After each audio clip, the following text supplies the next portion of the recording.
Assalamualaikum warahmatullahi wabarakatuh. Selamat pagi dan salam sejahtera untuk kita semua. Yang terhormat Ketua Akademi Ilmu Pengetahuan Indonesia, Profesor Dr. Satrio Sumantri Brojonegoro. Yang terhormat para akademisian, yang kami hormati para narasumber serta Bapak, Ibu, tamu undangan, dan seluruh hadirin yang menyaksikan melalui Zoom atau live streaming YouTube dimanapun berada. Kami haturkan selamat datang dalam acara diskusi interaktif secara daring menyambut Hari Bumi Sedunia bertajuk Merestorasi Alam, Mempertangguh Ekosistem, dan Memanusiakan Manusia yang diselenggarakan oleh Komisi Kebudayaan dan Komisi Ilmu Pengetahuan Dasar Akademi Ilmu Pengetahuan Indonesia pada hari ini, Kamis 22 April 2021. Bapak, Ibu yang berbahagia, sampailah kita pada acara inti diskusi interaktif yang akan dimoderatori oleh Dr. Tamrin Amal Tomagola. Kami persilahkan. Karena Profesor Mulatni tadi sudah menyinggung bahwa yang ujung tombak yang penting itu adalah pemerintahan kabupaten dan pemerintahan pemerintahan wali kota, maka sekarang saya akan beranjak berikutnya ke seorang ahli pemerintahan daerah, yaitu Profesor Syarif Hidayat. Nah, Profesor Syarif Hidayat ini kalau saya baca di paparannya, dia mengusulkan juga sama.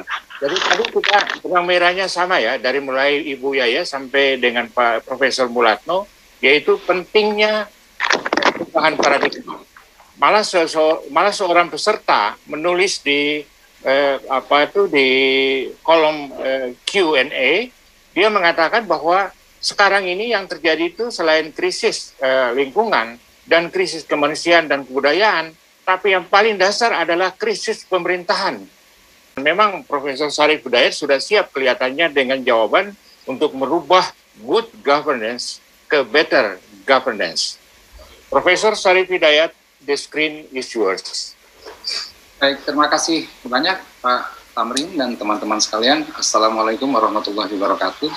Selamat siang. Saya akan mencoba untuk membahas persoalan tata kelola tadi.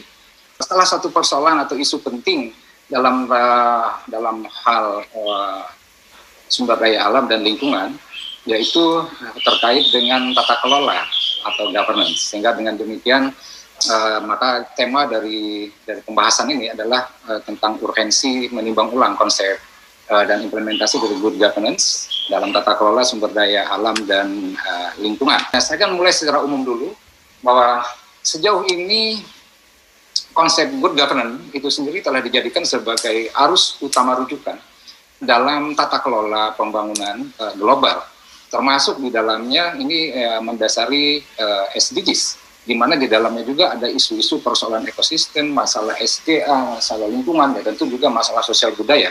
Ya tentunya saya tidak akan membahas 17 goals dari SDGs ini. Tetapi ini hanya menunjukkan betapa good governance itu juga telah menjadi arus utama rujukan dalam merumuskan kebijakan pembangunan global. Nah, hal yang sama juga ketika turun di Indonesia. Indonesia pun ketika Bapnas merumuskan RPJM, yang tentunya di dalam RPJM itu juga menyangkut bagaimana tata kelola sumber daya alam dan lingkungan, yang kemudian diturunkan dengan ini Peraturan Presiden nomor 18 tahun 2020.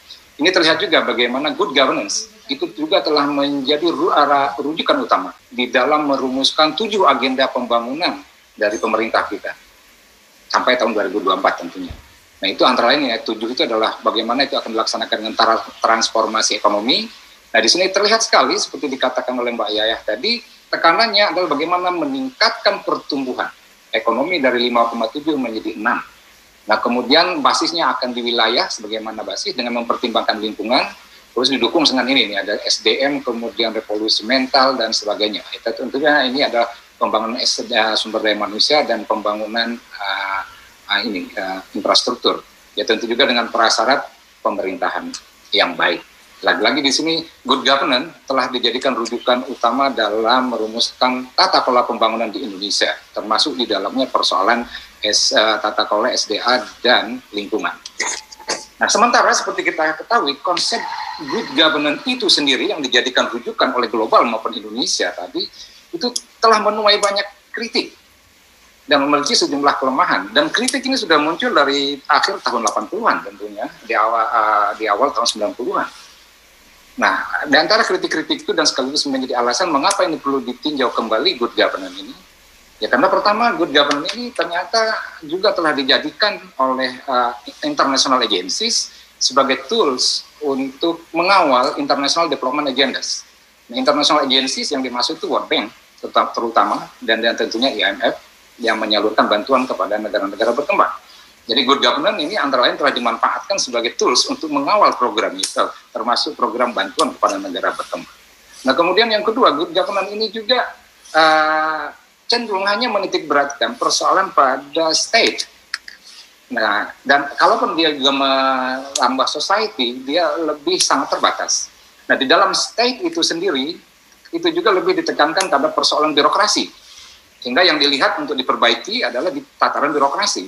Sementara political office, seperti misalnya DPR, DPRD, itu kurang mendapat perhatian dalam konsep good governance. Sehingga tekanannya lebih pada state dan lebih kecil lagi pada birokrasi. Ketiga, kelemahannya adalah good governance ini juga cenderung menerapkan parameter yang cenderung one size fit for all. Jadi dia terapkan sekian parameter, efisiensi, efektivitas, kemudian partisipasi, dan lain sebagainya. Nah itu dianggap harus fit untuk semua negara dan siapapun yang menggunakannya. Sementara seperti kita ketahui, setiap negara, apalagi komunitas lebih kecil lagi, memiliki karakteristiknya sendiri. Kata Bu Yunita dan juga oleh kata Pak Jatna, Profesor Jatna tadi, kayak gitu. Nah ini tidak akan terakomodasi dengan konsep good governance.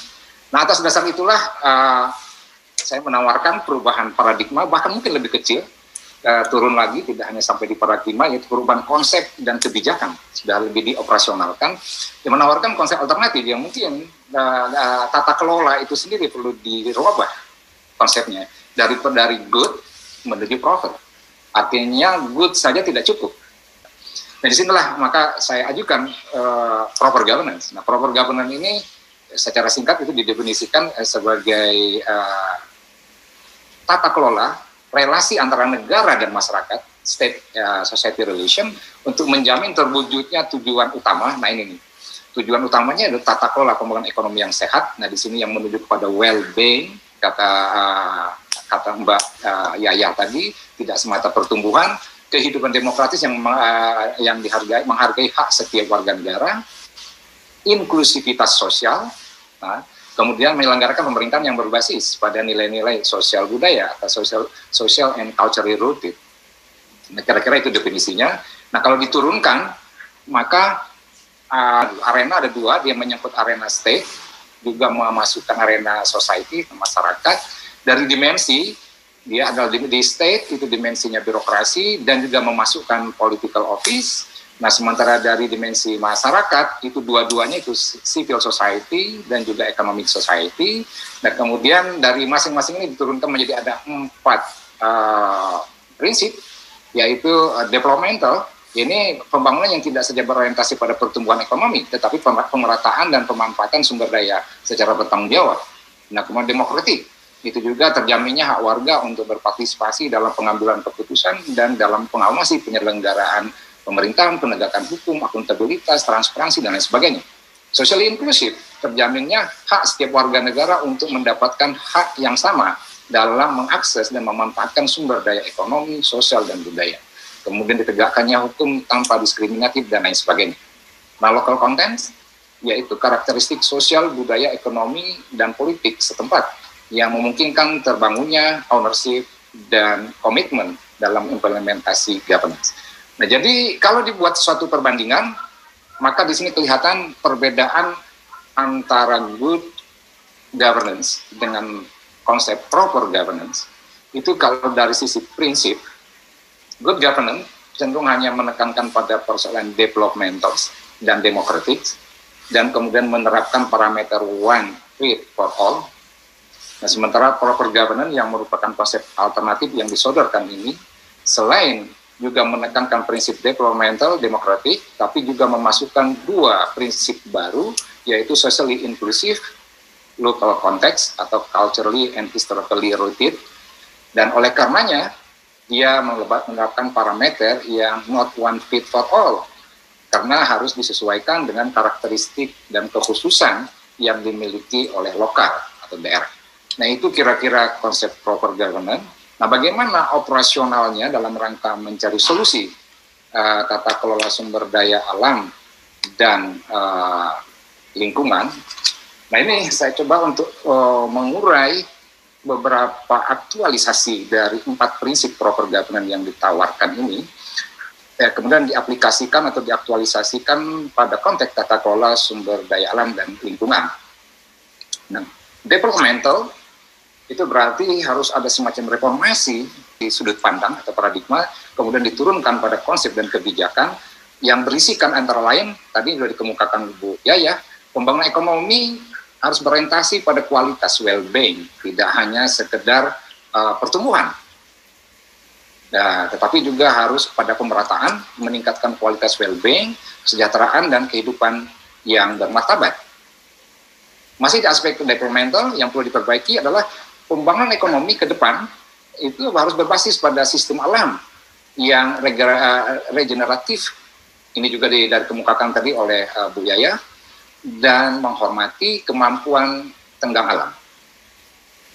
Yang ketiga, harus memperlakukan sumber daya manusia SDM tidak semata sebagai human capital yang selama ini diperlakukan oleh perspektif ekonomi, gitu. Tetapi harus didudukan sebagai human as human. Nah, inilah baru kita akan mencapai proper dalam konteks development. Nah, kemudian dari sisi demokratik, prinsip demokratik, terjemahannya atau aktualisasinya pada konteks tata kelola sumber daya alam, itu antara lain pertama, itu terjaminnya hak warga untuk berpartisipasi dalam pengambilan keputusan dan dalam mengawasi implementasi kebijakan pengelolaan SDA dan lingkungan. Nah, kemudian, ini juga saya adopsi dari Bu Yayah tadi, demokratisasi dalam penguasaan, pemilikan, dan pemanfaatan kekayaan alam bagi rakyat Indonesia. Nah, kemudian adanya akuntabilitas dan transparansi dalam pengelolaan sumber daya alam. Dan terakhir, itu ada juga harus dilakukan decentralization within the state and society. Ini yang mungkin tadi mendapat pendekatan utama dari Pak Tamrin. Selama ini desentralisasi kita, itu cenderung hanya decentralization within the state, yaitu desentralisasi yang hanya mengatur relasi kewenangan antara pemerintah pusat dengan pemerintah daerah. Yang dimaksud daerah itu adalah provinsi, kabupaten, dan kota. Padahal aktor dari desentralisasi itu sendiri tidak hanya pemerintah pusat dan pemerintah provinsi, kabupaten, kota. Tetapi di situ ada society, yang di dalam society itu ada economic society, ada civil society. Nah, apa hak, kewenangan, dan tanggung jawab dari society, baik civil society maupun economic society, nah ini hampir belum diatur secara konkret dan spesifik dalam desentralisasi sejauh ini. Dia hanya mengatur relasi antara pemerintah pusat dengan pemerintah daerah saja. Nah, gitu. Nah, ini perlu juga perbaikan di situ sehingga bisa dikaitkan dalam persoalan-persoalan terutama kewenangan dalam pengelolaan sumber daya alam dan lingkungan. Nah, kemudian prinsip yang ketiga adalah socially inclusive.